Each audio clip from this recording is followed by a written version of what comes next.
কিসে রিজিক বাড়ে, কি করলে রিজিকে ভরপুর বারাকা হয়, রিজিকের চাবিকা ঠিক কোথায়, কোন পথে চললে রিজিকে ভরপুর বারাকা হবে, আমার জীবনে বরকত নেমে আসবে রিজিকে। এটা জানতে মনে যাচ্ছে না আমাদের? হ্যাঁ, কষ্ট হচ্ছে আপনাদের? কষ্ট হচ্ছে? তাহলে কি করলে রিজিকে ভরপুর বারাকা হয়, কি করলে আমার জীবনে ভরপুর বারাকা নেমে আসে, এই পয়েন্টটাতে আমরা একটু আলোকপাত করি। যেসব কাজ করলে আমাদের জীবনে রিজিকে আসমানি বারাকা নেমে আসবে, আমাদের রিজিকে আসমানি বারাকা নেমে আসুক, আমরা চাই কি চাই না? সবাই আমরা চাই নিশ্চয়ই।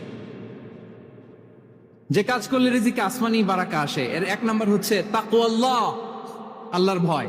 আল্লাহ তাআলা বলছেন, ওমাইয়াত্তাকিল্লাহা ইয়াজআল লাহু মাখরাজা ওয়া ইয়ারযুকহু মিন হাইসু লা ইয়াহতাসিব। যে আল্লাহকে ভয় করে, যে আল্লাহ সচেতন, আল্লাহ তাকে মাখরাজ, মাখরাজ মানে কি জানেন? ওই যে এক্সিট লেখা না এদিকে, এই এক্সিটকে আরবিতে বলে মাখরাজ, মানে কোথাও আটকাবেন না, বের হওয়ার রাস্তা আছে, কোথাও আটকাবেন না, বের হওয়ার রাস্তা আল্লাহ তাআলা অ্যারেঞ্জ করে দিবেন। You will have the way out from crisis. ক্রাইসিসে পড়লে, সংকট মোমেন্টে আল্লাহ তাআলা ওখান থেকে এক্সিটের ব্যবস্থা আপনাকে করে দিবেন।